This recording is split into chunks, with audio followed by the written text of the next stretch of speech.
The rain hammered against the floor-to-ceiling windows of the Grandeville Hotel, each droplet catching the glow of the chandeliers inside. Isabella Santos adjusted her black uniform for the 10th time that evening, her hands trembling slightly as she balanced the silver tray laden with crystal champagne flutes. 24 years old and working 3 jobs to pay for nursing school, she had seen her share of wealthy clients. But nothing quite like this. The charity gala was the most exclusive event of the season. Manhattan's elite mingled beneath gold-leafed ceilings, their laughter mixing with the soft melody of the string quartet. Isabella weaved through the crowd, her green eyes scanning the room as she served drinks to women dripping in diamonds and men whose single watches could pay her tuition for a year. "Excuse me, miss." A woman with perfectly styled silver hair beckoned Isabella over. "Could you please refill our table?" Isabella nodded, making her way toward the corner where several influential guests sat discussing business ventures and political connections. As she approached, she caught fragments of their conversation: stock prices, real estate acquisitions, the usual wealthy small talk. But then something changed. 2 men stepped away from the main group, moving toward the terrace that overlooked the city. Something about their demeanor made Isabella pause. They spoke in hushed tones, glancing around nervously before sliding open the glass door. Isabella knew she shouldn't listen. Every instinct told her to mind her own business, serve the drinks, and collect her paycheck. But curiosity won. She positioned herself near the terrace door, pretending to organize glasses while straining to hear their conversation. "The shipment arrives Thursday," one man said, his accent thick and unfamiliar. "Port Authority, Warehouse 17. My employer expects full payment upon delivery. Tell Petrov he'll get his money when we verify the merchandise." The second man replied coldly, "These weapons better be worth what we're paying." Isabella's blood turned to ice. Weapons. They were discussing illegal arms deals right here, in the middle of Manhattan's most prestigious charity event. Her hands began to shake more violently, the crystal glasses clinking together on her tray. She needed to leave. Now. But as she turned to retreat, her elbow caught the edge of a decorative plant stand. The impact sent her tray tumbling, crystal champagne flutes exploding against the marble floor in a symphony of destruction. The sound echoed through the ballroom like gunshots, causing every conversation to halt and every head to turn. Isabella dropped to her knees, frantically trying to collect the shattered pieces, her face burning with embarrassment. But it wasn't the judgmental stares of the wealthy patrons that made her heart race. It was the deadly silence from the terrace. "I'm so sorry," she whispered to no one in particular, her voice barely audible over the returning conversations of the guests, who had already dismissed the incident as clumsy help. That's when she felt it, the weight of someone's gaze burning into her soul. Isabella looked up slowly, her eyes traveling across the room until they met the most intense stare she had ever encountered. A man stood near the main entrance, tall and imposing in a perfectly tailored black suit. His dark hair was swept back, revealing a face that belonged on magazine covers. Sharp jawline, high cheekbones, and eyes the color of a stormy ocean. But it wasn't his devastating beauty that made her breath catch. It was the authority that radiated from him, the way other guests stepped aside as he moved, the whispered conversations that followed in his wake. This wasn't just another wealthy attendee. This was someone who commanded respect through fear. Alessandro Romano had been watching the evening's events unfold with calculated interest. At 32, he had learned to read people, situations, and opportunities with lethal precision. He had noticed the nervous Russians discussing business on his terrace. He had observed the pretty waitress listening, where she shouldn't have been listening. And now, as she knelt among broken crystal, her green eyes wide with terror, as she realized the gravity of what she had overheard, Alessandro made a decision that would change both of their lives forever. He walked toward her with purposeful strides, his expensive shoes clicking against the marble floor. The crowd parted before him like waves before a ship's bow. Security personnel appeared from shadows, flanking him as he moved. Isabella scrambled to her feet, still clutching pieces of broken glass, small cuts decorating her palms where the crystal had bit into her skin. She wanted to run, but her legs felt like cement. The man approaching her wasn't just handsome. He was dangerous. Everything about him screamed power, control, violence barely contained beneath designer clothing. Alessandro stopped 3 feet away from her, close enough that she could smell his expensive cologne, close enough to see the calculation behind those steel blue eyes. The entire ballroom seemed to hold its breath. He raised one perfectly manicured hand and pointed directly at her, his voice carrying clearly through the suddenly silent room. "You are mine now." The words hit Isabella like a physical blow. Around them, the wealthy elite continued their conversations as if nothing had happened, but Isabella could feel the undercurrent of tension. The way security moved closer, the way exits suddenly seemed impossibly far away. "I don't understand," she whispered, her voice barely audible. Alessandro's lips curved into something that wasn't quite a smile. "You will." 2 men in dark suits appeared at Isabella's elbows, their grip gentle but unmistakably firm. She looked around desperately, seeking help from the other staff members, but they had all mysteriously disappeared. The wealthy patrons continued their conversations, studiously ignoring the drama unfolding in their midst. "Please," Isabella managed, her voice stronger now. "I was just working. I didn't mean to. I know exactly what you meant to do." Alessandro interrupted, his accent carrying the slightest trace of Italian heritage. "And I know what you heard. The question now is what we do about it." Isabella's mind raced. She could deny everything, claim she had heard nothing. But something in Alessandro's eyes told her he would see through any lie she attempted. This man had built an empire on reading people, on knowing when someone posed a threat to his carefully constructed world. "I won't tell anyone," she said quickly. "I swear, I'll forget everything. I just want to go home." Alessandro studied her for a long moment, his gaze traveling from her frightened face to her trembling hands, still bleeding from the crystal cuts. When he spoke again, his voice was softer, but no less commanding. "Home isn't safe for you anymore, Isabella Santos." The use of her name sent chills down her spine. How did he know who she was? How long had he been watching her? "You know things now," he continued, stepping closer until she could feel the heat radiating from his body. "Things that certain people would kill to keep secret. Things that put a target on your back the moment you heard them." "I don't want to know anything," Isabella protested, tears threatening to spill down her cheeks. "I just want to finish nursing school and have a normal life." "Normal disappeared the moment you decided to eavesdrop," Alessandro said, though his tone held an unexpected gentleness. "But I'm offering you something better than normal. I'm offering you protection." The men at her elbows tightened their grip slightly, a subtle reminder that this wasn't really a choice. Isabella looked around the ballroom one last time, at the glittering chandeliers, the wealthy patrons, the world of privilege she had been serving but never belonged to. When her eyes met Alessandro's again, she saw something that surprised her. Not cruelty, but genuine concern. Whatever he was, whatever he did, he seemed to truly believe she was in danger. "What if I refuse?" she asked quietly. Alessandro's expression darkened. "Then you leave here alone. And I give you 24 hours before Petrov's men find you. And when they do, they won't be as generous as I'm being." The choice wasn't really a choice at all. Isabella nodded slowly, her fate sealed by a moment of curiosity and a tray of broken crystal. As Alessandro's men escorted her toward a private exit, she caught one last glimpse of the glittering ballroom, the world of safety and normalcy disappearing behind her like a dream. Outside, black cars waited in the rain, their engines purring like predatory cats.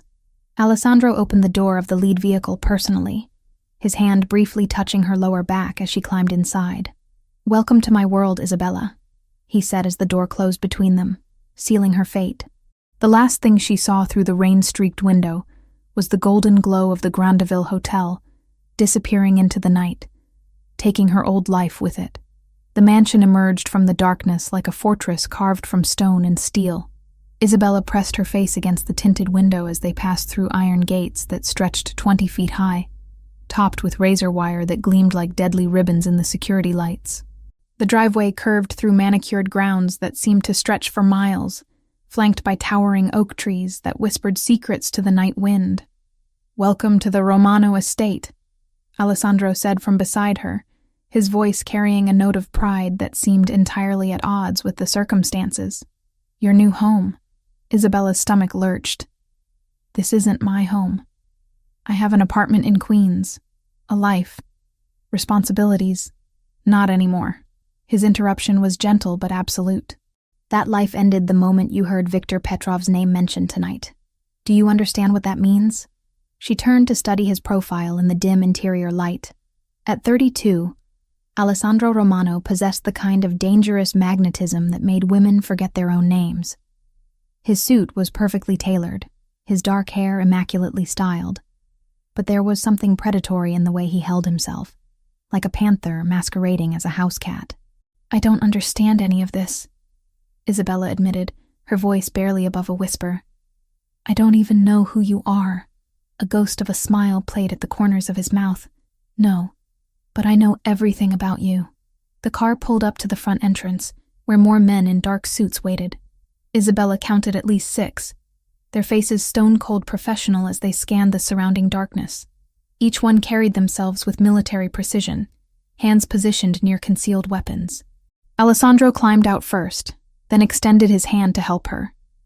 His touch was warm, surprisingly gentle, but Isabella could feel the calluses on his palm, evidence of a man who had worked with his hands long before he wore $1,000 suits. The foyer took her breath away. Black marble floors reflected the light from a crystal chandelier that must have cost more than her yearly tuition. The ceiling soared 30 feet above them, decorated with intricate molding that spoke of old-world craftsmanship. Paintings that belonged in museums adorned the walls, their subjects watching with knowing eyes as she was escorted deeper into this world of wealth and power. "Marco," Alessandro called, and a man stepped forward from the shadows. Tall and lean with graying temples, he carried himself with the quiet authority of someone accustomed to being obeyed. "This is Isabella Santos. She'll be staying with us indefinitely." Marco's dark eyes assessed her with the thoroughness of a security scanner. "The guest wing, the blue room, and postguards on that floor. Discreet ones. Miss Santos is under my personal protection." Isabella found her voice. "I don't need guards. I need to go home." Both men turned to look at her, and she was struck by the similarity in their expressions. Patient, almost paternal, as if she were a child who didn't understand the complexity of adult decisions. "Isabella," Alessandro said, removing his suit jacket and draping it over his arm. Beneath the expensive fabric, she could see the definition of muscles earned through more than just gym sessions. "Tell me, what do you know about Viktor Petrov?" "Nothing. I'd never heard that name before tonight." Petrov runs the largest weapons smuggling operation on the East Coast. He also controls human trafficking routes from Eastern Europe, drug distribution networks that span 12 states, and has personally ordered the deaths of over 200 people. Alessandro's voice remained conversational, as if he were discussing the weather. 3 months ago, he put a $5 million bounty on anyone who could provide information about my business operations. Isabella felt the blood drain from her face. "But I don't know anything about your business." "No, but you witnessed his men discussing their next shipment. You heard dates, locations, names. That makes you either an asset or a liability."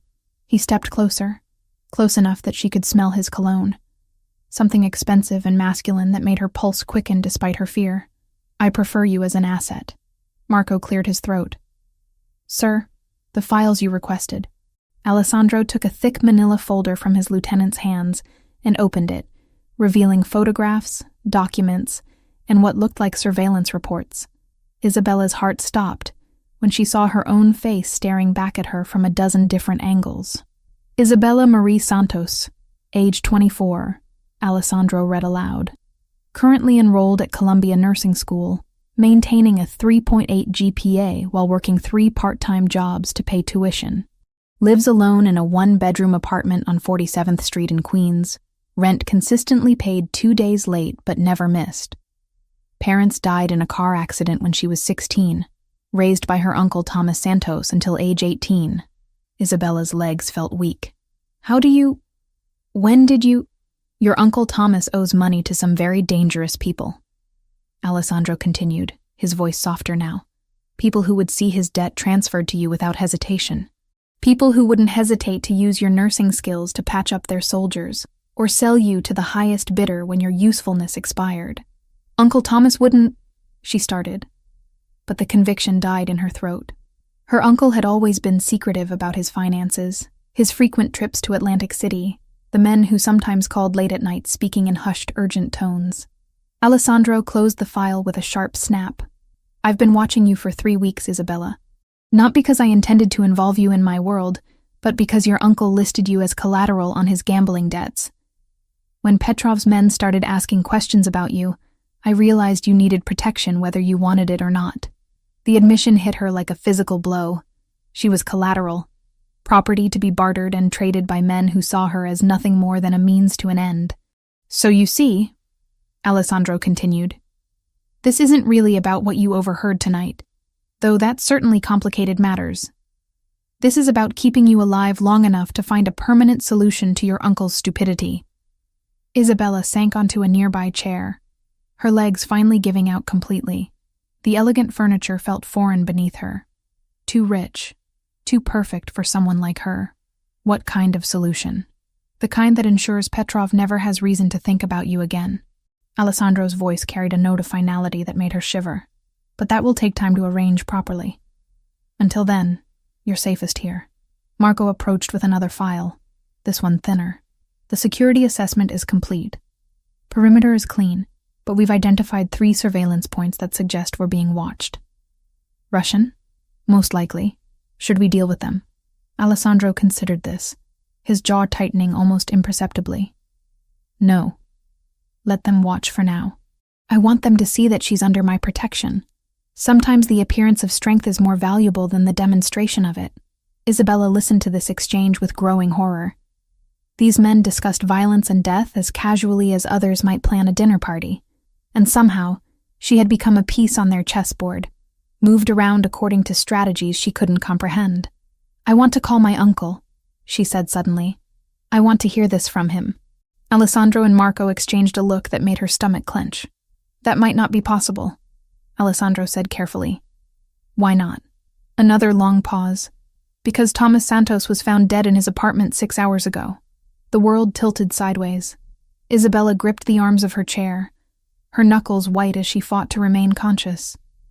Her uncle, difficult, secretive, frustrating Uncle Thomas, who had raised her after her parents died, was gone. "How?" she whispered. "Professional job. Clean, quick, meant to look like a robbery. But Petrov's signature is all over it." Alessandro knelt beside her chair, his voice gentler than she would have thought possible from a man who commanded such fear. "I'm sorry, Isabella. I truly am." Tears burned behind her eyes, but she refused to let them fall.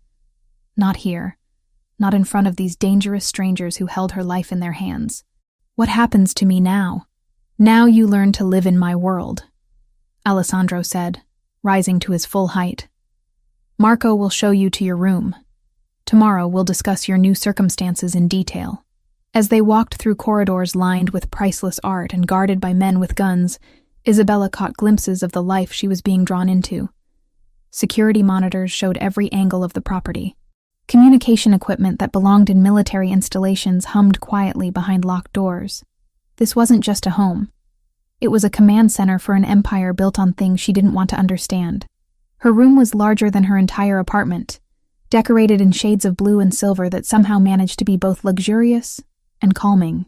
French doors opened onto a balcony that overlooked formal gardens, though she noticed the discreet placement of more security personnel among the landscaping. "The closet has been stocked with appropriate clothing," Marco informed her. "Meals are served in the dining room at 8, 1, and 7. You're free to move about the house and grounds. But please understand that leaving the property without escort isn't permitted." "For how long?" Marco's expression softened slightly. "That depends on factors beyond anyone's immediate control, Miss Santos. But Mr. Romano is a man of his word. If he says you're under his protection, you are." Alone at last, Isabella walked to the window and looked out at the sprawling grounds. Somewhere beyond those walls, people who wanted to hurt her were watching, waiting. Her old life, her apartment, her job, her dreams of becoming a nurse, felt like something that had happened to someone else. Alessandro Romano had saved her life tonight, but in doing so, he had also claimed ownership of it. The question that would haunt her dreams was simple. In a world where everyone was predator or prey, which was she becoming? Isabella woke to the sound of crystal clinking against fine china and the soft murmur of conversation echoing through marble corridors. For a moment, disorientation clouded her thoughts. The silk sheets were too smooth, the ceiling too high, the morning light filtering through unfamiliar windows. Then reality crashed back with brutal clarity. Uncle Thomas was dead. Her old life was gone. She was now a prisoner in Alessandro Romano's world, disguised as a protected guest. The closet Marco had mentioned was indeed stocked, with clothes that cost more than her monthly rent. Designer dresses hung beside tailored blazers, while drawers revealed lingerie made from fabrics she couldn't even name. Every piece was exactly her size, which should have been comforting, but instead felt deeply unsettling. How long had they been watching her? How much did they know? Isabella selected the simplest outfit she could find. Dark jeans that probably cost $500 and a cashmere sweater that felt like heaven against her skin. The mirror reflected a stranger back at her, someone who looked like they belonged in this world of wealth and danger. But appearances, she was learning, were often lies wrapped in expensive packaging. Breakfast was served in a dining room that could seat 20, though only 2 places were set at the far end of a mahogany table. Alessandro sat reading what appeared to be financial reports, his dark hair still damp from a shower, wearing a white shirt that emphasized the olive tone of his skin. He looked up when she entered, his steel blue eyes assessing her with an intensity that made her pulse quicken. "Good morning, Isabella. I trust you slept well?" She hadn't slept at all, but admitting that felt like showing weakness. "Well enough, considering the circumstances." "Of course. Please, sit."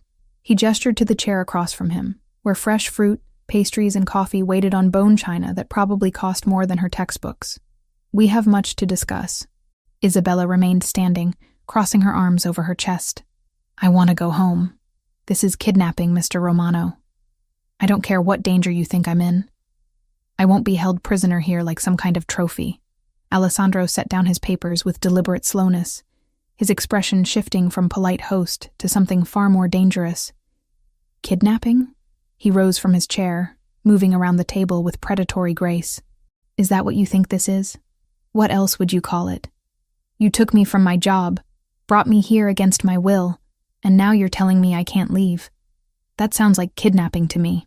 He stopped inches away from her, close enough that she could feel the heat radiating from his body, smell the expensive cologne that clung to his skin.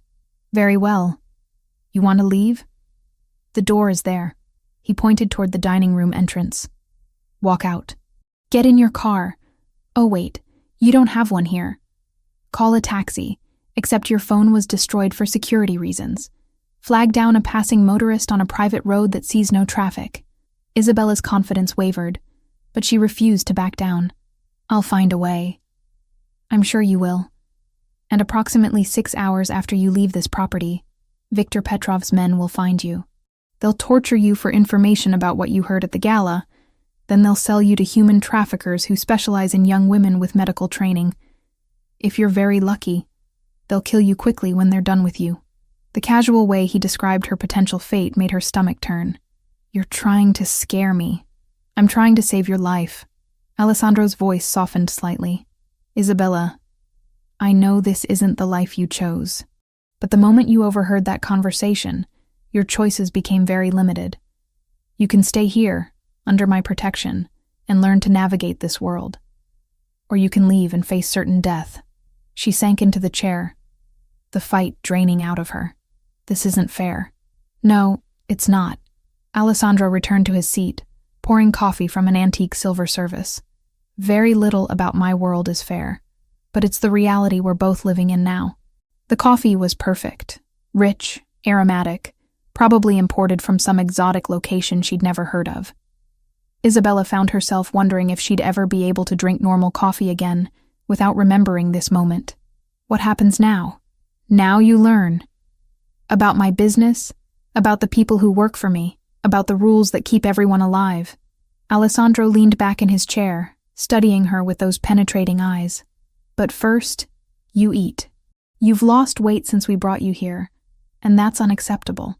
Isabella looked down at the untouched food before her. The fruit was perfectly arranged, the pastries golden and flaky, but her appetite had vanished the moment she learned about her uncle's death. "I'm not hungry. That wasn't a request." The steel returned to his voice. "You're under my protection, which means your well-being is my responsibility. You will eat, you will sleep, and you will take care of yourself. Understood?" The authoritative tone sparked her temper again. "I'm not a child or a pet. You can't just order me around, can't I?" Alessandro's smile was sharp as a blade. "Look around you, Isabella. This is my house, my rules, my world. Everything here exists because I allow it to exist, including you." Before she could respond, Marco entered the dining room carrying a phone. "Sir, urgent call from the port. The Russians made a move on Warehouse 7. Alessandro's entire demeanor changed, the polite host disappearing as the dangerous crime lord emerged. "Casualties? 3 wounded, none killed. They retreated when our reinforcements arrived, but they took photographs of our inventory. Son of a bitch." Alessandro stood abruptly, his breakfast forgotten.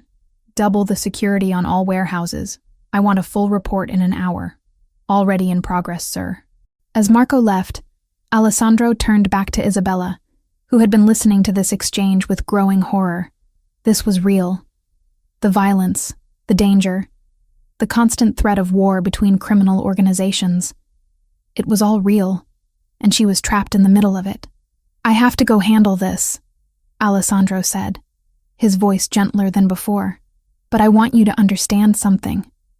What just happened? That's why you can't leave. Petrov is escalating, testing my defenses. Every move he makes puts you in more danger." Isabella watched him prepare to leave, checking his weapon, straightening his tie, transforming from a man having breakfast into a commanding general preparing for battle. "How do you live like this? Always looking over your shoulder, never knowing who to trust?" Alessandro paused at the doorway, his expression unreadable. "You learn to trust very few people, and you protect what matters most with everything you have." "What matters most to you?"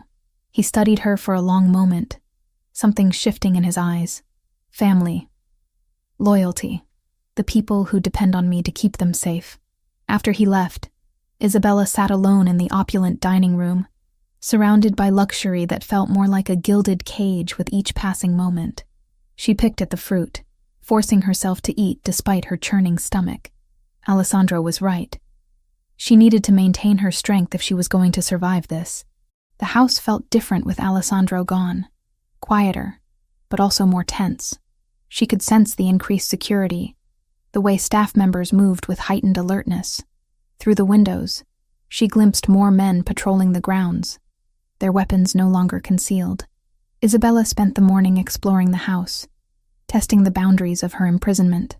The library contained thousands of books, many in Italian, all organized with military precision. The kitchen was a temple to culinary arts, staffed by people who treated her with polite deference, but watched her every move. The garden was beautiful but surrounded by walls topped with surveillance equipment.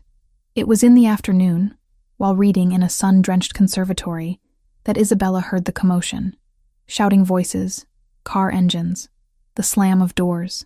She moved to the window and saw Alessandro returning. But something was wrong. He was walking differently, favoring his left side, and there were dark stains on his white shirt.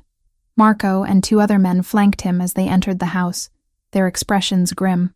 Isabella found herself moving toward the main foyer before she consciously decided to do so. "Sir, you need medical attention," Marco was saying as they climbed the stairs. "It's just a graze. I'll be fine. With respect, you're bleeding all over the carpet." Isabella stepped forward, her nursing instincts overriding her fear and anger. "I can help." All 4 men turned to look at her, surprise flickering across their faces. Alessandro's eyes met hers, and she saw something she hadn't expected. Vulnerability. Under all that power and authority, he was just a man who was hurt and trying not to show it. "You don't have to," he began. "Yes, I do." Isabella moved closer, studying the way he held himself, the pallor beneath his olive skin. "Where are you hit?" "Left shoulder. Bullet grazed me during the warehouse inspection." Isabella looked at Marco. "I need medical supplies. Antiseptic, gauze, surgical thread if you have it." The medical kit is in his office, Marco replied, already moving. Bring it to his room, and I'll need clean towels, hot water, and good lighting. As they helped Alessandro to his private quarters, Isabella felt a strange shift inside her. For the first time since arriving at the mansion, she wasn't a prisoner or a burden. She was needed, useful, doing something she was trained for. Alessandro's bedroom was as luxurious as the rest of the house, but she barely noticed the expensive furnishings. Her focus was entirely on the man sitting on the edge of the bed, trying to remove his ruined shirt without jarring his injured shoulder. "Let me," Isabella said softly, moving to help him. Their eyes met as she carefully peeled the fabric away from the wound, and Isabella felt something electric pass between them. This close, she could see the flecks of gray in his blue eyes, the small scar along his jawline, the way his breath hitched when her fingers accidentally brushed against undamaged skin. "Thank you," he said quietly. "Don't thank me yet. This is going to hurt." As Isabella began cleaning the wound, Alessandro remained perfectly still, though she could see the tension in his jaw, the way his hands gripped the edge of the bed. When she began stitching, he finally spoke. "You don't have to do this." Marco could have called a doctor who would ask questions, report a gunshot wound. Isabella concentrated on her work, trying to ignore how close they were, how intimate this felt. Besides, this is what I'm trained for. It's what I love doing. Helping people, healing them, fixing what's broken. She tied off the last stitch and began bandaging the wound. Even when they've been shot doing illegal things in warehouses they probably shouldn't own. Alessandro's laugh was soft and unexpected. Fair point. As Isabella finished her work, their eyes met again, and this time neither looked away. The room seemed to shrink around them, filled with unspoken tension and possibilities. Isabella found herself studying the strong line of his jaw, the way his dark hair fell across his forehead, the strength in his hands. "Isabella," he said softly, his voice rougher than usual. "Yes? I'm sorry. About your uncle. About your life being turned upside down. About everything. If there had been any other way..." She pressed her fingers gently against his lips, stopping his words. Don't apologize for saving my life, even if you destroyed it in the process." Alessandro caught her hand, pressing it against his cheek. "I won't let anything happen to you. I promise." In that moment, surrounded by luxury that felt less like a prison and more like sanctuary, Isabella realized something that terrified her more than any external threat. She was beginning to trust the dangerous man who held her fate in his hands. And even worse, she was beginning to want him. The attack came at 3 a.m, shattering the illusion of safety that had begun to settle over Isabella like a comfortable blanket. She woke to the sound of automatic gunfire echoing through the mansion's corridors, followed by shouts in languages she didn't recognize, and the heavy footsteps of men moving with military precision. Isabella pressed herself against the bedroom wall, her heart hammering so loudly she was certain it would give away her position. Through the French doors leading to her balcony, she could see muzzle flashes lighting up the gardens like deadly fireflies. The perfectly manicured grounds had become a battlefield, with Alessandro's security forces engaged in fierce combat against intruders who had somehow breached the estate's defenses. The door to her room burst open without warning, and Isabella bit back a scream as a figure in tactical gear filled the doorway. For a terrifying moment, she thought the attackers had reached her, but then she recognized Marco's voice beneath the black mask. "Miss Santos, we need to move. Now." Isabella didn't argue. She grabbed the robe Alessandro had provided, silk, and probably worth more than her monthly rent, and followed Marco into the corridor. The mansion felt different in the darkness, transformed from a luxury prison into something that resembled a war zone. Emergency lighting cast everything in harsh red shadows, and the sound of combat echoed from multiple directions. "Where's Alessandro?" she asked, as Marco led her down a hallway she'd never seen before, coordinating the defense from the main security center. "He wanted you moved to the safe room until this is over." The safe room turned out to be a reinforced bunker, hidden behind a bookshelf in Alessandro's study. The space was larger than Isabella had expected, equipped with communication equipment, medical supplies, and enough food and water to last for days. But what struck her most was the wall of monitors showing every angle of the estate's grounds. On screen after screen, she watched the battle unfold. Alessandro's men moved like a well-trained army, using the estate's layout to their advantage as they engaged the attackers. But the intruders were professional too. Their movements coordinated, their equipment military-grade. This wasn't some random attempt at robbery or revenge.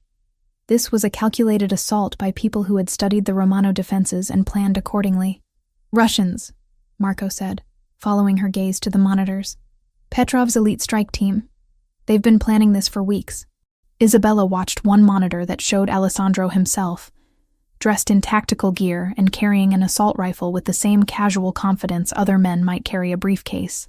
He moved through the combat zone like he was born to it, directing his forces with hand signals and taking out enemies with precision shots that spoke of extensive military training.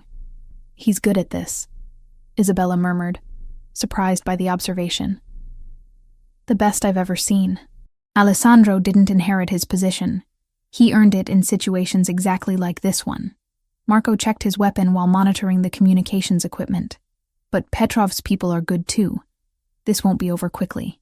As if summoned by his words, the lights in the safe room flickered and went out, leaving them in darkness broken only by the glow of the monitors. Emergency power kicked in a moment later, but the brief blackout felt like an omen. They're trying to cut power to the main house, Marco explained, speaking into his headset in rapid Italian before switching back to English. Alessandro's moving to the backup generator room. If they take out our power completely, we lose the security systems. Isabella found herself gripping the edge of the desk as she watched Alessandro disappear from one monitor and reappear on another, moving through the mansion's lower levels with two other men flanking him. The basement corridors looked different from the rest of the house. More utilitarian, designed for function rather than beauty. Marco, she said quietly, what my uncle owed money for. Was it really just gambling debts? Marco glanced at her, something shifting in his expression.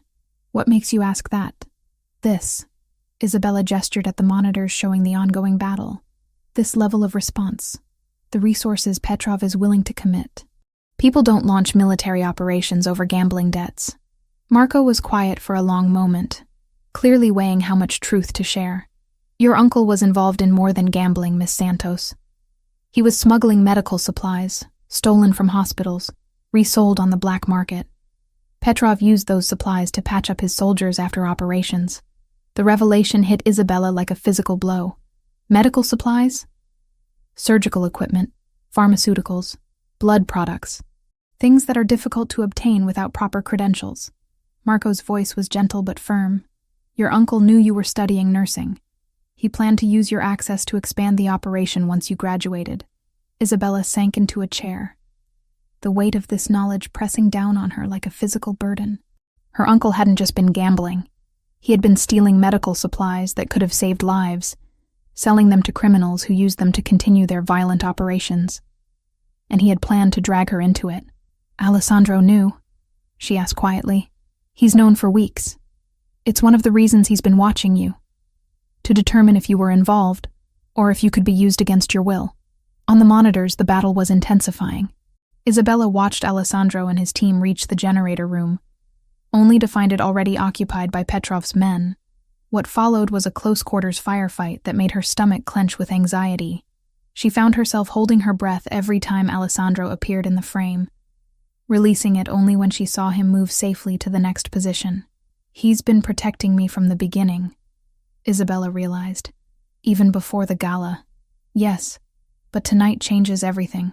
Petrov isn't just trying to collect a debt anymore, he's trying to eliminate a witness and send a message to Alessandro. This is about territory, power, control. The lights flickered again, and this time they stayed off longer before the backup power engaged. On the monitors, Isabella could see that Alessandro's team had secured the generator room, but the victory had come at a cost. One of his men was down, and Alessandro himself was moving differently, favoring his right leg in a way that suggested injury. He's hurt, Isabella said, starting to rise from her chair. Marco caught her arm. He's handled worse, and you're safer here. I'm a nursing student, Marco. If he's injured, I can help. If you leave this room and something happens to you, Alessandro will burn down half the city in revenge. Petrov is counting on emotional responses. Don't give him what he wants. Isabella wanted to argue, but the logic was undeniable. Instead, she focused on the monitors, tracking Alessandro's progress as he and his remaining team member fought their way back toward the main house. The attacking force was retreating, but they were doing so in organized fashion. This hadn't been a desperate gamble, but a calculated probe of Alessandro's defenses. It was another hour before the all-clear signal came through Marco's headset. The mansion fell into an eerie quiet broken only by the distant sound of sirens, emergency services that would arrive to find nothing more than a gas leak explosion that had damaged some landscaping. When Alessandro finally appeared in the safe room doorway, Isabella's breath caught in her throat. His tactical gear was torn and blood-stained. His face was smudged with smoke and dirt, and there was a grimness in his eyes that spoke of violence recently committed. But he was alive, and that was all that mattered to her in that moment.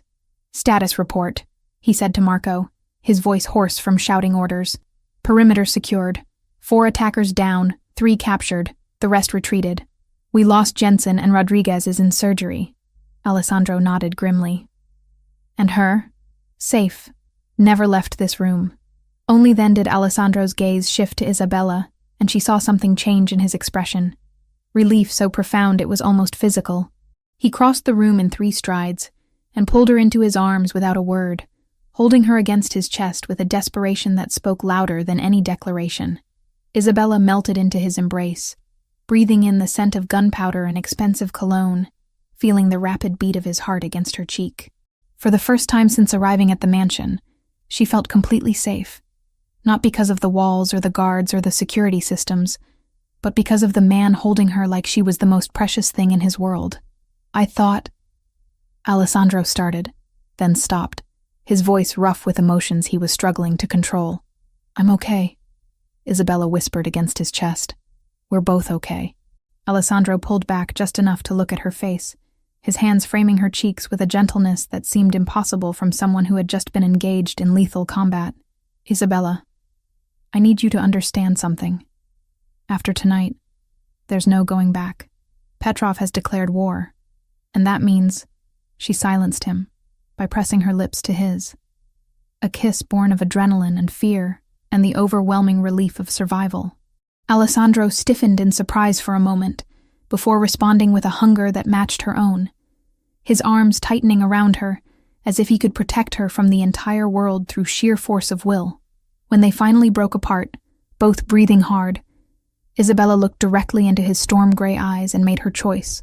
"I'm in danger because of you," she said quietly. "But I'm alive because of you too. I choose you, Alessandro. I choose this life, whatever it brings." Alessandro searched her face for any sign of doubt or fear, finding instead a determination that matched his own. "You know what that means? What this world will demand of you? I'm learning. And I'm stronger than you think." Alessandro's smile was fierce and proud, and tinged with something that might have been love. "Yes, you are." Outside the safe room, the Romano Empire was regrouping, preparing for whatever Petrov's next move might bring. But inside that reinforced bunker, 2 people who had found each other in the middle of a war sealed their fate with another kiss. One that tasted of gunpowder and promises, and a future neither of them could fully imagine, but both were willing to fight for. The discovery came 3 days after the attack, hidden in Alessandro's private office behind a painting of his grandfather. Isabella had been looking for medical supplies to restock the estate's first aid stations when she accidentally triggered the hidden mechanism. What she found changed everything she thought she knew about her place in Alessandro's world. The secret room contained surveillance equipment, communication devices, and most damning of all, detailed files on every person in Alessandro's organization, including a thick folder marked with her uncle's name and another bearing her own. But it wasn't just the existence of these files that shattered her fragile trust. It was what they contained. Isabella's hands shook as she opened her own file, finding photographs dating back months before the gala. Images of her leaving her apartment, walking to class, working at the hospital where she did her nursing practicum. Someone had been documenting her entire life with methodical precision, creating a comprehensive profile that included her class schedules, work patterns, and even her favorite coffee shop. But it was the notation in Alessandro's handwriting that made her blood run cold. Potential asset. Nursing background useful for medical operations. Uncle's debts provide leverage. Approach with caution. Asset. She had been nothing more than a useful tool from the very beginning. The sound of footsteps in the corridor sent Isabella scrambling to replace everything exactly as she'd found it, but she wasn't fast enough. Alessandro appeared in the doorway of his office just as she was closing her file, his expression shifting from surprise to wariness as he realized what she had discovered. Isabella. His voice was carefully controlled, revealing nothing of what he was thinking. She turned to face him, the file still clutched in her hands like evidence of betrayal. How long? The question came out as barely a whisper. How long were you watching me before the gala? Alessandro stepped into the office, closing the door behind him with deliberate care. When he spoke, his voice carried a weight of inevitability, as if this moment had always been coming. 6 weeks. The admission hit her like a physical blow. 6 weeks. You were planning this. All of this. From the beginning. Not all of it. Alessandro moved closer, but stopped when Isabella took a step back. Your uncle's situation created an opportunity, yes. But what happened at the gala? What developed between us? That was never part of any plan. Isabella laughed, a bitter sound that echoed off the office walls. What developed between us? You mean my usefulness as a medical consultant for your criminal empire? That's not... Don't. Isabella held up her hand, stopping his words. Don't you dare try to tell me this wasn't calculated. I've read the file, Alessandro. I know exactly what you think of me. Alessandro's jaw tightened, his careful composure cracking slightly. You know what I thought of you 6 weeks ago. Before I knew you. Before I understood. Before you understood what? That I could be manipulated more effectively with kindness than with threats. Before I fell in love with you. The words hung in the air between them like a bridge neither was sure they could cross. Isabella stared at Alessandro's face, searching for any sign of deception, any indication that this was just another manipulation tactic. What she saw instead was raw vulnerability, the kind that a man like Alessandro would never fake because it exposed too much of his true self. Love, Isabella repeated, her voice hollow. Is that what you call this? Keeping files on me like I'm some kind of criminal? Having me followed and photographed like a target? Alessandro ran his hands through his dark hair, his usual perfect composure completely abandoned. It was surveillance, yes. But not for the reasons you think. Then explain it to me. Explain how stalking me was some kind of protection. Your uncle wasn't just in debt to Petrov, Alessandro said, his voice strained. He was feeding information to the Russians about hospital security systems, medical supply storage, pharmaceutical shipment schedules. He was setting up an operation that would use your access as a nursing student to steal controlled substances and medical equipment on an industrial scale. Isabella felt the blood drain from her face. That's impossible. Is it? Think about it, Isabella. The late nights, the mysterious phone calls, the way he always needed money but never explained why. The connections he claimed to have with hospital administrators, despite never working in healthcare himself. The pieces began falling into place with horrible clarity. Uncle Thomas's insistence that she pursue nursing school specifically at Columbia. His sudden interest in her clinical rotations, always asking detailed questions about hospital procedures and supply management. The job applications he had encouraged her to fill out for positions at specific medical facilities. He was grooming me, Isabella whispered, the realization hitting her like ice water. From the day you started nursing school. Maybe even before that. Alessandro's voice was gentler now, but still carried the weight of painful truth. The operation was designed to unfold gradually over years. By the time you realized what was happening, you would have been too deeply involved to escape. Isabella sank into a chair, her legs no longer capable of supporting her weight. Everything she had thought she knew about her relationship with her uncle, about her own choices and aspirations, had been a carefully constructed lie. How did you know? She asked quietly. Marco discovered the connection during routine intelligence gathering about Petrov's operations. We've been tracking medical supply theft rings for months. They're increasingly common revenue streams for organized crime. When your uncle's name appeared in our investigation, I ordered surveillance to determine your level of involvement. Alessandro moved closer, kneeling beside her chair so they were at eye level. I expected to find a willing accomplice, someone already corrupted by greed or desperation. What I found instead was a woman working 3 jobs to pay for school, volunteering at free clinics, completely innocent of her uncle's schemes. So you decided to use me anyway. No, I decided to protect you.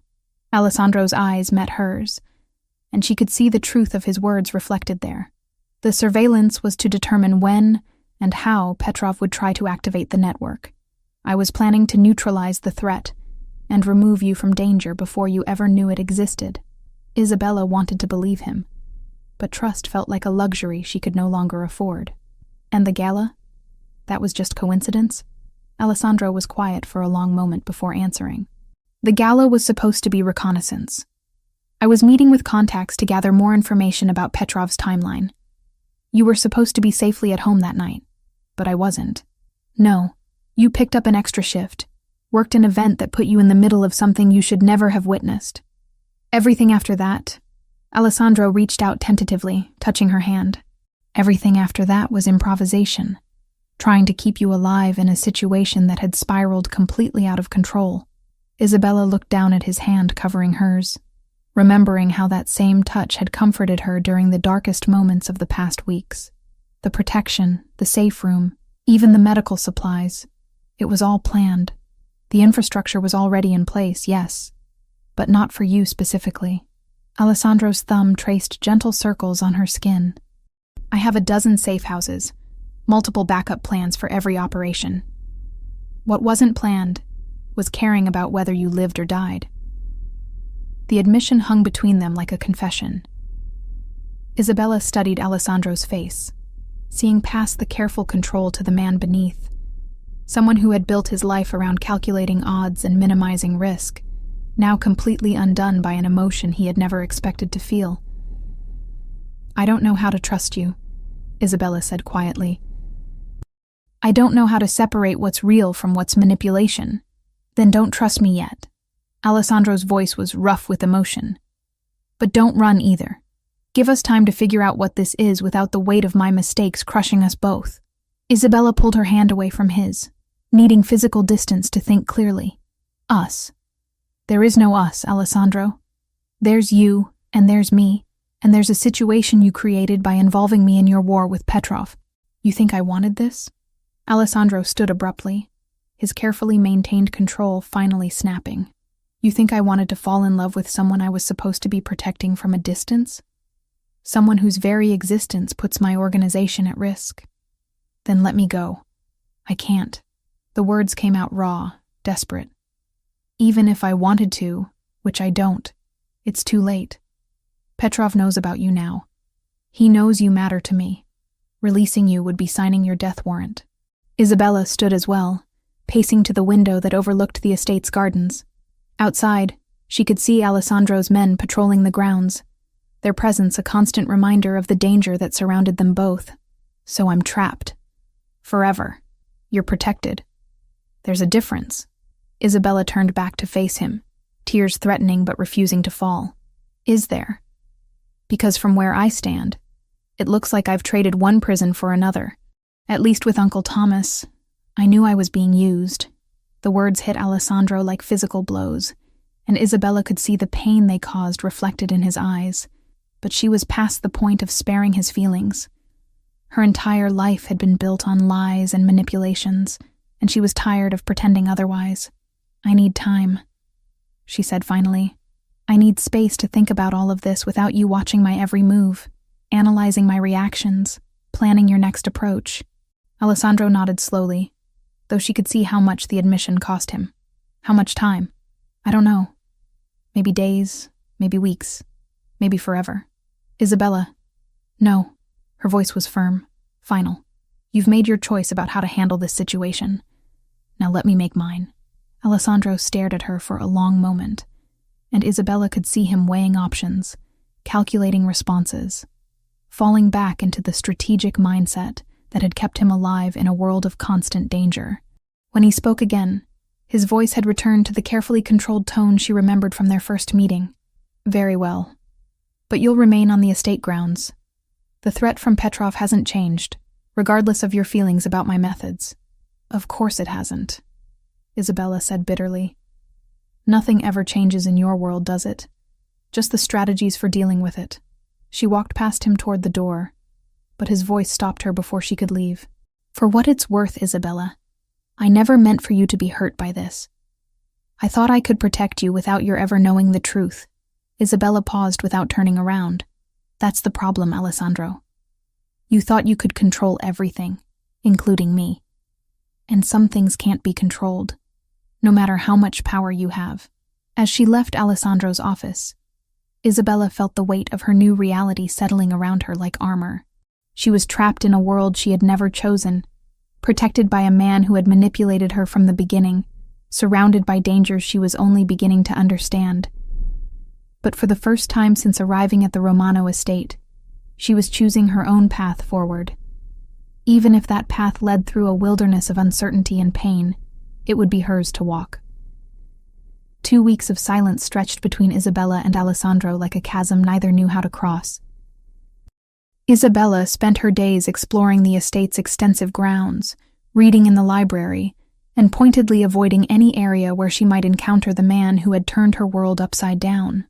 Alessandro, according to Marco's careful updates, threw himself into business with renewed intensity, conducting meetings that lasted until dawn and taking risks that made his security team nervous.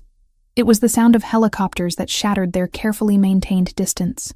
Isabella looked up from her book as the rhythmic thrum of rotor blades filled the air above the estate. Through the conservatory windows, she watched 3 black helicopters circle the property before landing on the mansion's expansive lawn. Men in tactical gear poured out. But these weren't Alessandro's soldiers. Their movements were different, more aggressive, and they carried weapons she didn't recognize. Marco burst into the conservatory, his usually calm demeanor replaced by urgent concern. Miss Santos, we need to move immediately. Mr. Romano's location has been compromised. What's happening? Isabella set down her book, adrenaline already flooding her system. Petrov found Alessandro's meeting with the Colombians. They've taken the warehouse district, and Alessandro's team is outnumbered 3-1. Marco was already moving toward the door, speaking rapidly into his headset. He's requesting immediate backup, but our response time puts him at serious risk. Isabella followed Marco through corridors that had become as familiar as her old apartment, but now felt charged with desperate energy. How did Petrov find out about the meeting? Marco's expression darkened. We believe there's a leak in our organization. Someone with access to Alessandro's schedule and security protocols. They reached Alessandro's private office, where banks of monitors showed the unfolding crisis in real time. Isabella could see the warehouse district under siege, explosions lighting up the night sky, gunfire echoing through the feeds, Alessandro's men pinned down in what appeared to be a coordinated ambush. There, Marco pointed to one monitor showing a figure moving between shipping containers, directing his forces with hand signals. Even at this distance, Isabella could recognize Alessandro's movements, the way he carried himself even under fire. He's trapped, she breathed, watching as enemy positions closed in around Alessandro's location. The extraction team won't reach him for another 20 minutes. By then, Marco didn't finish the sentence, but Isabella could see the math in his grim expression. Isabella stared at the monitors, her mind racing through possibilities. What about the medical supply route? Marco looked confused. What medical supply route? The one my uncle was involved with. The network Petrov was using to move stolen medical equipment. Isabella's nursing training kicked in, analyzing the tactical situation like a complex medical case. If Uncle Thomas was providing information about hospital security systems, there has to be a route through the medical district that Petrov doesn't know you know about. Marco's eyes widened with sudden understanding. The emergency services tunnels. Isabella nodded, pieces falling into place with startling clarity. My uncle had blueprints of the hospital district in his apartment. I saw them when we cleaned out his things. He was mapping service tunnels that connect medical facilities to the warehouse district. Routes designed for emergency supply deliveries. Routes that bypass Petrov's surveillance network. Marco finished, his expression shifting from desperation to hope. I know those tunnels, Isabella said, surprising herself with the confidence in her voice. I've used them during my nursing rotations at Metro General. They run directly under the warehouse district. Marco was already reaching for his phone, but Isabella caught his arm. Marco, Alessandro will never approve a plan that puts me at risk. Then we don't tell him until it's too late to stop us. The decision was made in that moment. Born of desperation and a love Isabella had been trying to deny for 2 weeks. She wasn't going to lose Alessandro to Petrov's ambition, regardless of how complicated their relationship had become.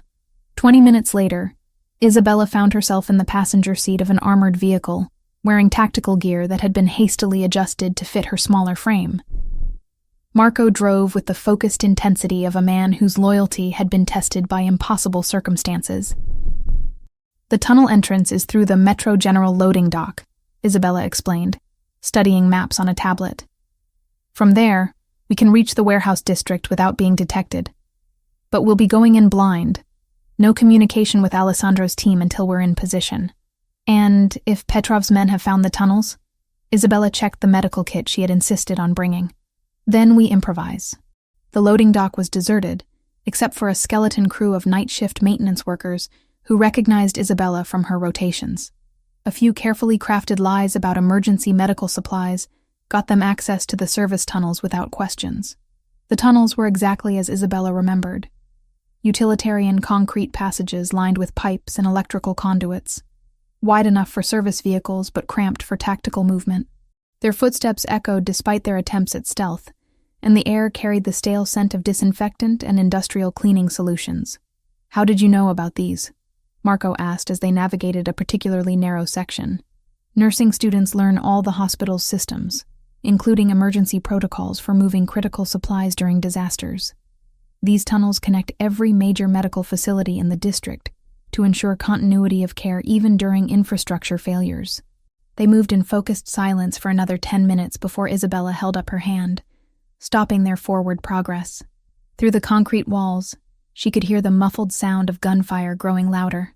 "We're directly under the warehouse district now," she whispered, consulting her mental map of the tunnel system. "There should be an access point about 50 meters ahead that connects to the warehouse basement levels." Marco nodded, speaking quietly into his headset. "Base, this is Marco.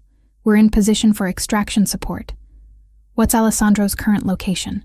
The response crackled through their earpieces. "Warehouse 7, main floor, pinned down behind shipping containers. Enemy forces have him surrounded. ETA for backup still 15 minutes. Isabella felt her heart clench as she imagined Alessandro trapped and outnumbered, fighting for his life while she moved through tunnels beneath his feet. The woman who had been avoiding him for 2 weeks suddenly couldn't bear the thought of a world without him in it. "Marco, I need you to understand something," she said quietly, as they approached the access point. "Whatever happens up there, whatever Alessandro and I work out between us afterward, I choose this. I choose him. I choose this life." Marco studied her face in the dim tunnel lighting, seeing something that made him nod with satisfaction. "He's going to be furious that we brought you into combat. Let him be furious. He can yell at me when we get him out of there alive." The access point was a maintenance ladder leading up to a concealed entrance in Warehouse 6, one building over from Alessandro's position. Isabella climbed first, using skills she had developed during nursing school emergency drills, while Marco followed with the tactical equipment they would need. The warehouse basement was dark and filled with the scent of motor oil and metal, but Isabella could hear the battle raging one floor above them. Through service corridors designed for moving supplies between connected buildings, they made their way toward Warehouse 7. "Isabella," Marco's voice stopped her as they reached a door marked "Authorized Personnel Only." "Once we go through this door, there's no going back." "Are you certain about this choice?"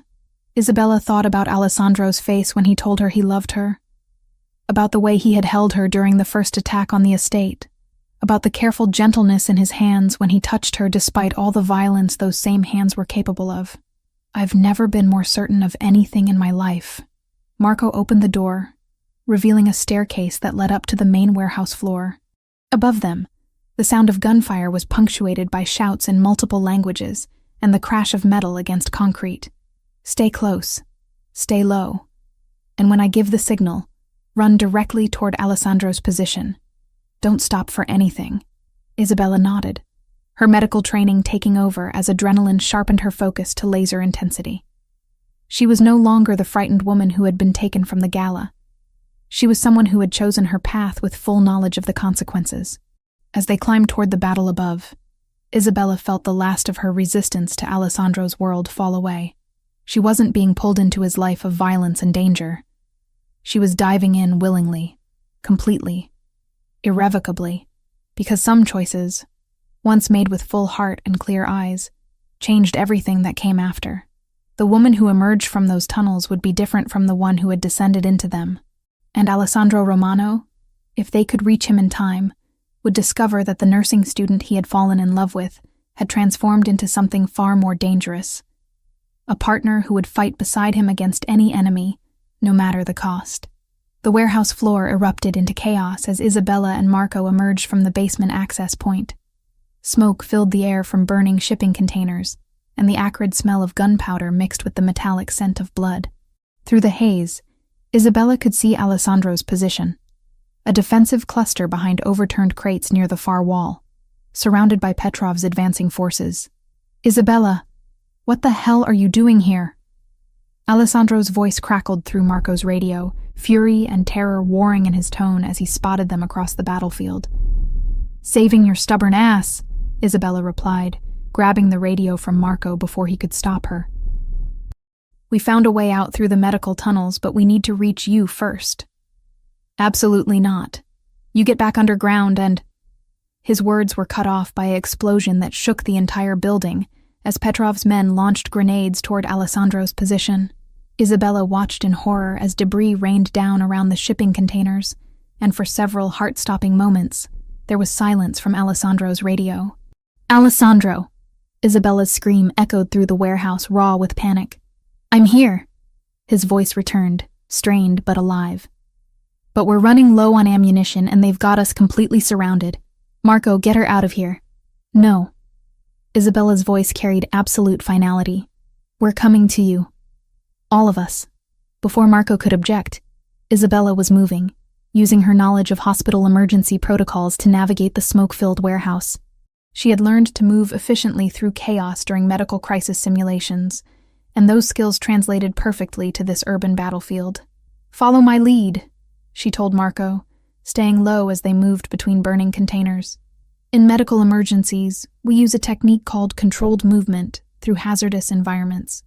The key is to move decisively, but never expose yourself for more than 3 seconds at a time." Marco, despite his years of tactical training, found himself following Isabella's guidance as she led them through the maze of obstacles toward Alessandro's position. She moved with surprising confidence, pausing to assess each route before committing, reading the flow of battle like a medical professional, reading vital signs. They were halfway across the warehouse floor when Isabella heard it.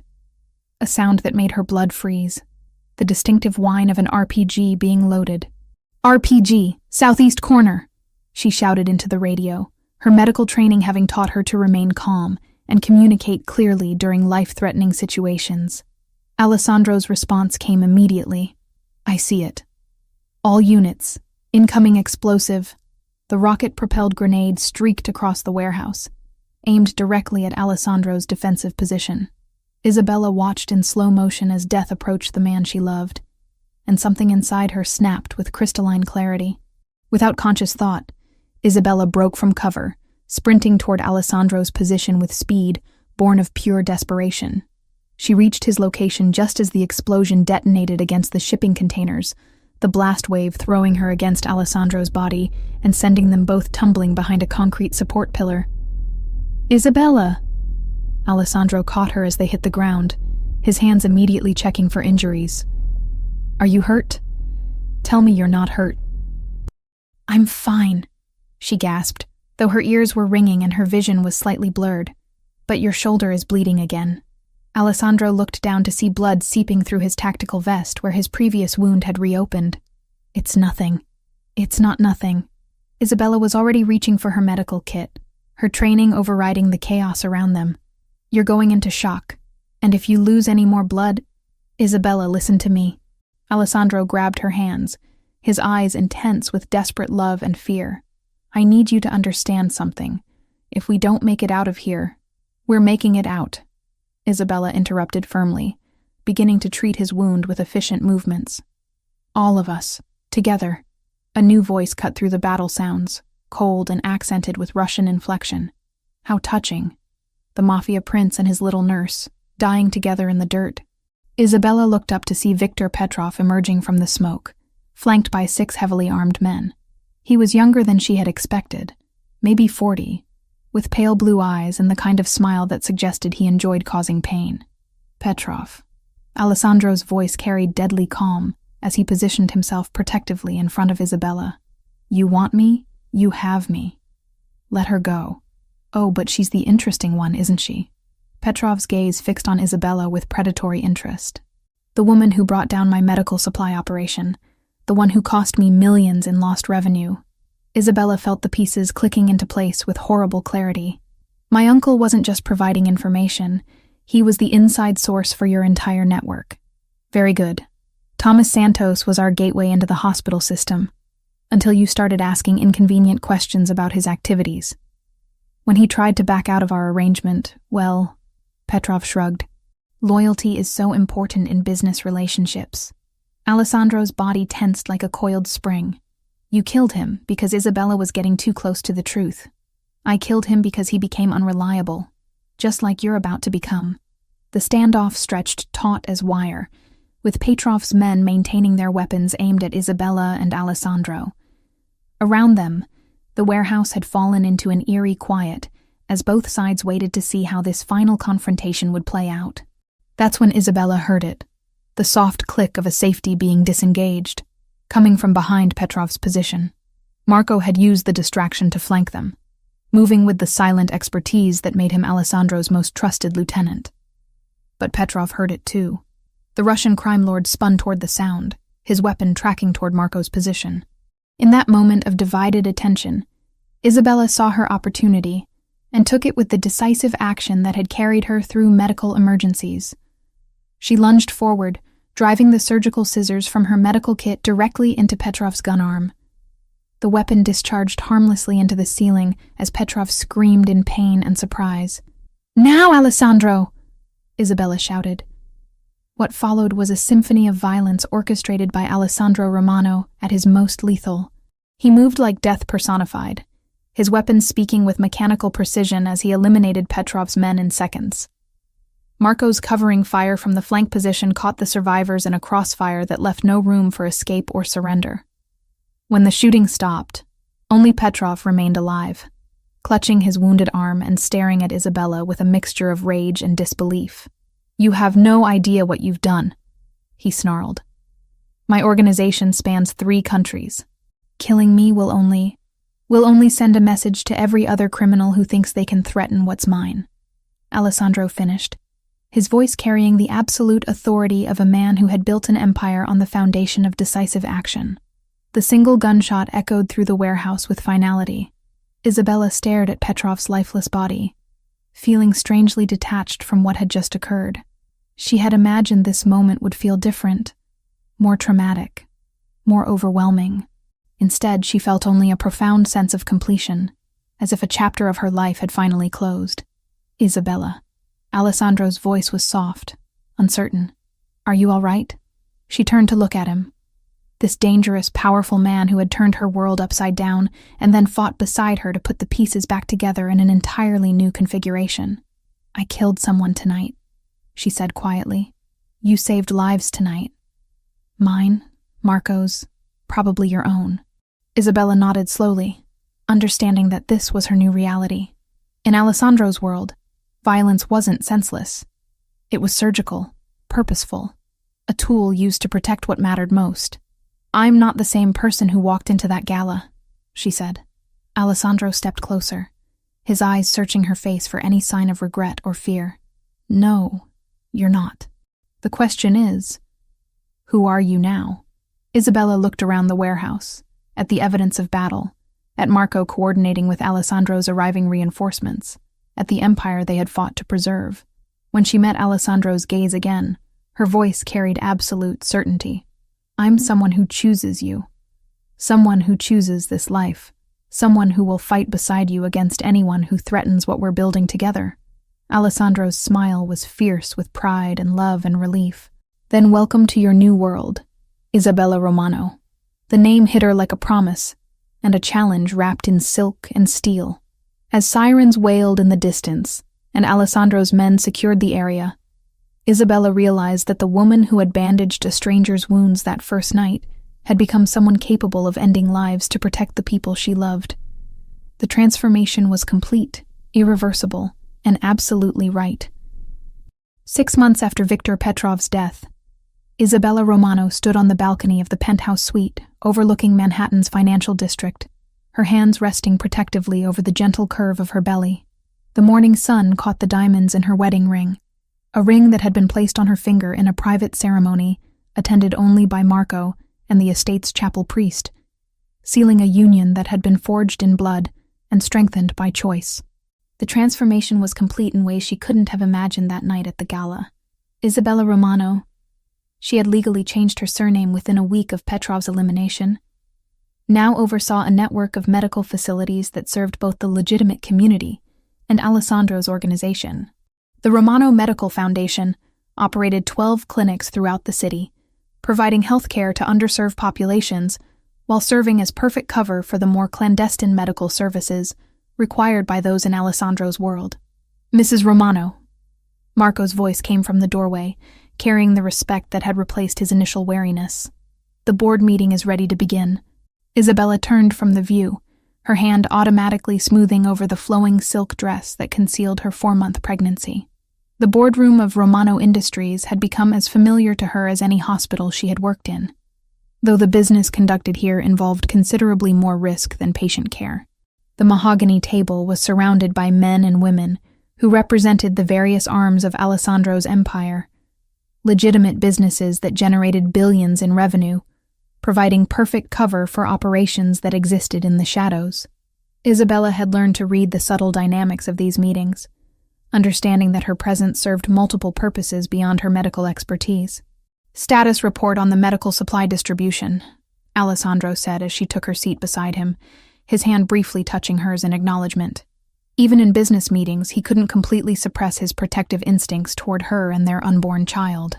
"Revenues are up 30% from last quarter," reported Maria Santos, the financial director who had replaced the recently deceased Thomas. No relation to Isabella's uncle, despite the shared surname. "The legitimate pharmaceutical partnerships are providing excellent cover for our specialized services, and we've expanded into 3 new territories without opposition."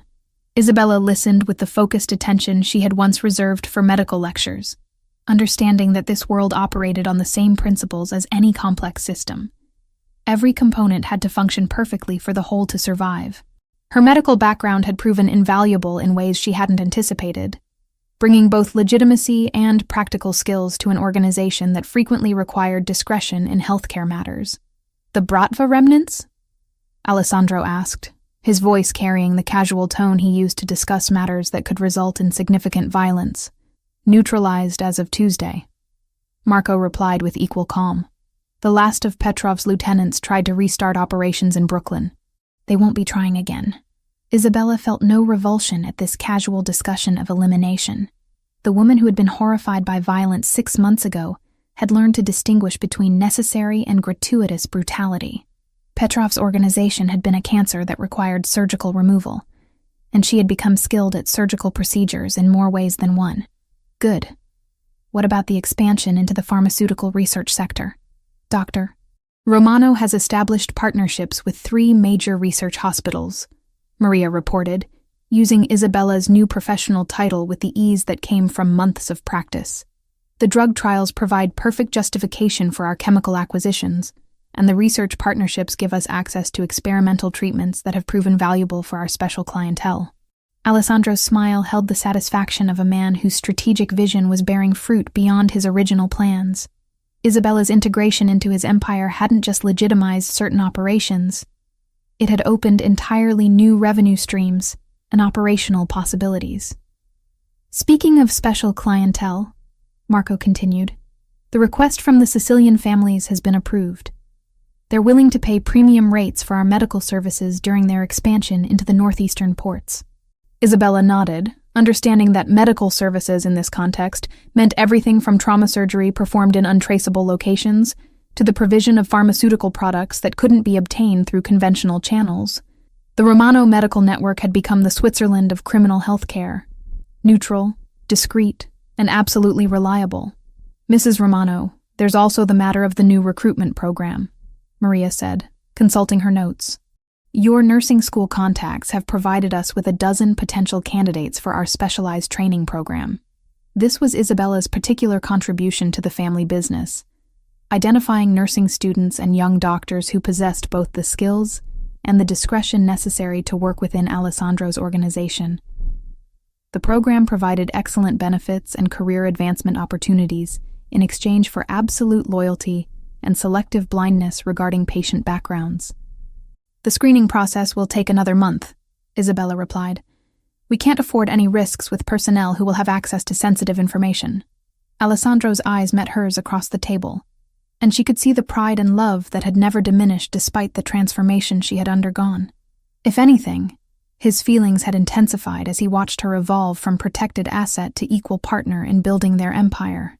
The meeting concluded with the usual efficiency that characterized Romano operations, but Alessandro gestured for Isabella to remain as the others filed out. When they were alone, his businessman's mask fell away, replaced by the gentle concern that had become familiar over the months of their marriage. "How are you feeling?" His hand moved to her belly, still amazed by the miracle growing there.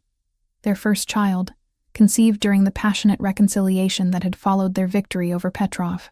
Strong, healthy, ready for whatever comes next. Isabella covered his hand with hers, feeling the flutter of movement that had become more pronounced in recent weeks. "Our daughter is going to be born into a world where she'll want for nothing." "Daughter?" Alessandro's eyebrows rose with surprise and delight. The ultrasound yesterday confirmed it. Isabella's smile held the joy she had discovered in planning for their future together. "Elena Romano, if you approve of the name." "Elena," Alessandro repeated, his voice soft with wonder. "After my grandmother. She would have loved you, Isabella. You remind me of her. Beautiful, intelligent, and absolutely fierce when protecting family." Isabella leaned into his embrace, marveling at how natural this life had become. The penthouse apartment that served as their private residence within the Romano Tower was filled with evidence of their combined lives. Medical journals beside business reports, children's books in preparation for Elena's arrival, artwork that reflected both traditional Italian heritage and Isabella's more modern sensibilities. "Sometimes I think about that night at the gala," Isabella said quietly, her fingers tracing patterns on Alessandro's chest. "How terrified I was. How certain that you were destroying my life. Do you regret any of it?" Isabella considered the question seriously, thinking about the woman she had been, struggling financially, alone, naive about the complexities of the world around her. That woman had possessed dreams of helping people through conventional medicine, of living a quiet, safe life that would honor her parents' memory. "No," she said finally, her voice carrying absolute certainty. "I regret nothing. That woman at the gala was living half a life, surviving instead of truly living. You didn't destroy my life, Alessandro. You showed me what I was capable of becoming." Outside their windows, the city spread out beneath them like a kingdom waiting to be conquered. Somewhere in that maze of buildings and people, the Romano Empire conducted its business with the smooth efficiency that had made it legendary among those who operated in the shadows. Medical supplies moved through channels that existed parallel to legitimate commerce, serving clients who paid premium prices for discretion and reliability. Isabella Romano oversaw it all with the same precision she had once applied to patient care, understanding that the principles were identical: diagnosis, treatment, recovery, and above all, the protection of those under her care.